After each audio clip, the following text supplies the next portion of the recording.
I'm here with Christine Stevens, a music therapist, and we're at the SoulCare journey here in Joshua Tree Forest. Is it a forest? National Park. National Park, Joshua Tree National Park, with the Joshua Tree Spiritual Retreat Center, right?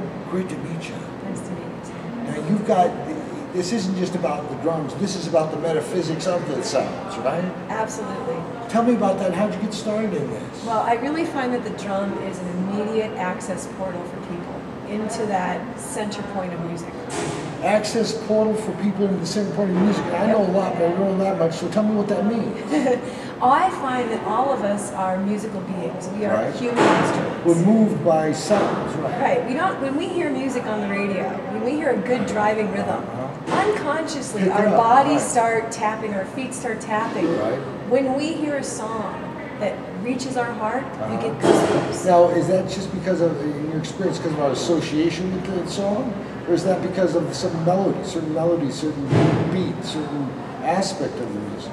Well, what I find is it's really our personal preference that makes a difference. So it's our association, it's our love of that kind of sound. You know, some people, they really resonate with a cello. Some people, they're like, turn off the cello. No, right? No cello. Right, so I call it your inner DJ.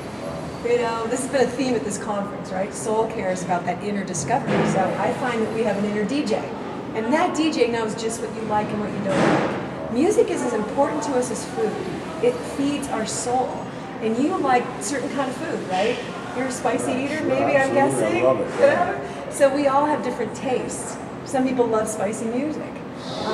Knowing our preference feeds our soul, and then feeding ourselves regularly. Now, I like to have people go and make a music playlist for their soul. You know, choose your favorite songs, power songs, and empower your spirit.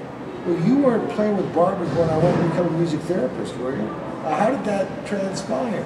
It was a really beautiful moment. Tell me. I was 16 years old, and I was assigned to a center for kids with special needs as punishment, service time. Punishment? Yep, I was already a musician. The judge said, go do some service. My mom did, actually. She was a teacher. Judge, right. And I was already a musician. I was on a path of a performer. Okay? And then I had this experience of a child with autism, a 6-year-old child in a corner, you know, completely unconnected to the world, you know, rocking. I played something on a xylophone, walked away, and I heard that same melody back to me. And this child had come forward, played exactly what I played. It changed my life, and before you knew it, the two of us were playing together, and there was a circle around us of staff with their jaws dropping like this child had never really communicated. You were 16 years old. I was 16, and I came home, I said, what's that field called? What is this called that I just did, right? It changed me from being a performer to a reformer. That's good. I said, okay. Performer to a reformer. Yes. That's good. And I love it because music therapy is really needed right now. You are working in the field of consciousness and awakening and all this field. Music is really important. It's the language that unites us all. It's the language that we can speak soul to soul. So I'm thrilled to be talking with you today, to be on this program, because I think music has to be taking place wherever we're doing this personal growth work. There has to be music, interactive music, where people are coming together and playing. That's better more than just saying, let's turn on a good tune, right? You're talking about making it a therapy, making it a practice, making it a therapeutic modality, right? Transformational modality. So how does one incorporate sound and music like that? I love that transformational modality. Can I take that? You can have it. I love that. So how do we do that? First of all, it's consciousness, just what you said. It's not just turn on the radio. Sure. We're fed a lot of junk food music all the time. Right. So it's having consciousness that your sound environment makes a difference in your life. Right. Secondly, it's doing that introspective, contemplative listening to yourself. What do you love? And thirdly, it's doing the music yourself. So in our research, we found completely different biological changes when people did the drumming.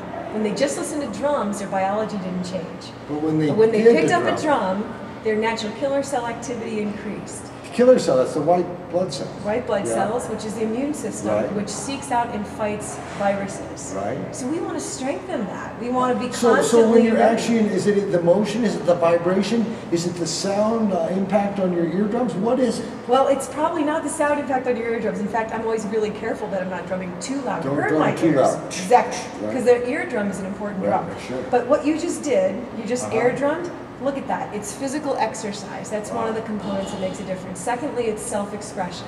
So when I participate in the drumming, nobody's telling me what to play. I'm not listening to someone else's music. It's in the now. Wow, and the third thing is that it actually has to do with self-expression.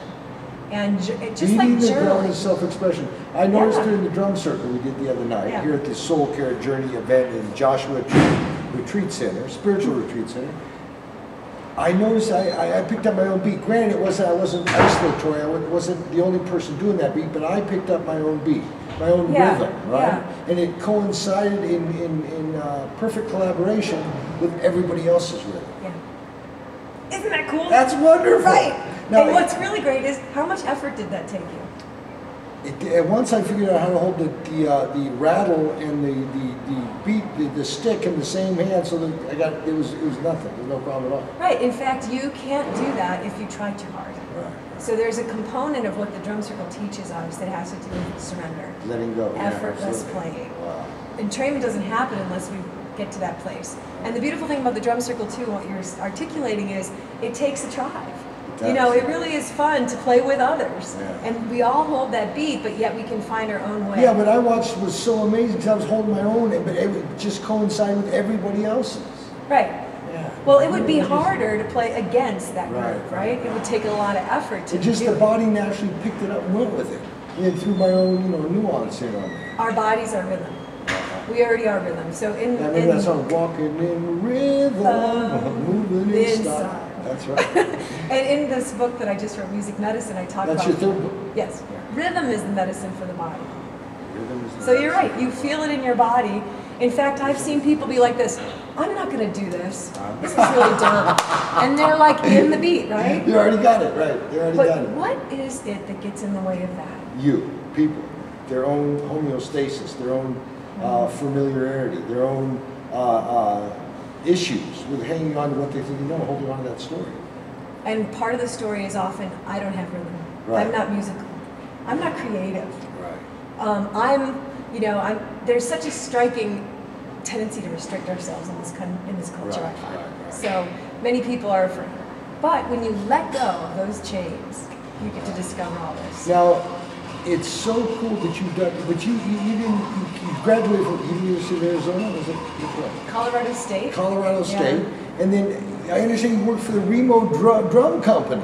Yeah. How did that happen? Wait, how does a music therapist go to Remo Drums? Exactly.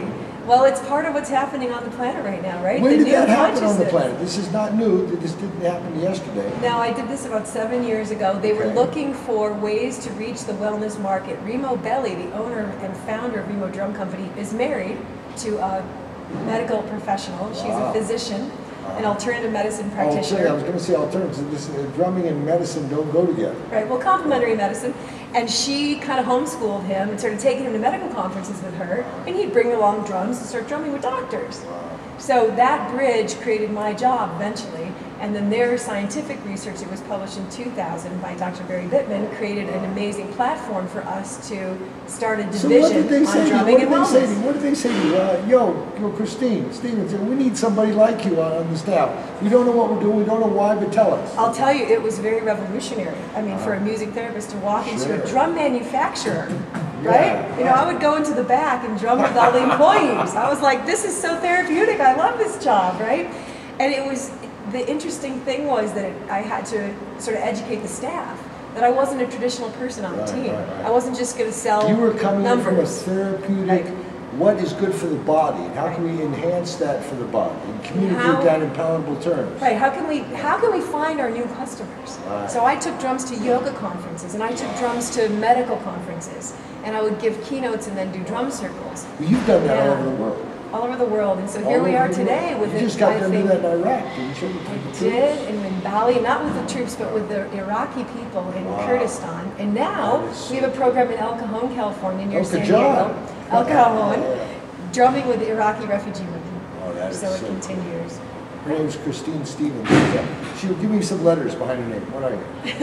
E-I-E-I-O. She's an E-I-E-I-O? No. I'm a music therapist and a social worker. A music therapist and a social I have worker. 9 letters after my name, and I tried to trade them for a Hi, PhD. Christine. You know, can I just trade them in for 3 3? simple ones? Come on. How do we get in touch with you?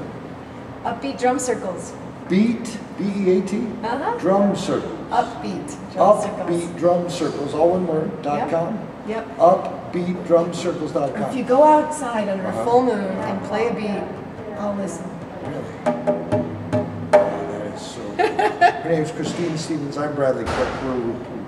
We're communicating with you from the Joshua Tree Spirituality Retreat, the SoulCare Journey Venture. We'll be interviewing people all day today. You can watch them anytime you want in the archives. Be with us. God bless you. Thank you very much. See you later. Happy drumming. See you.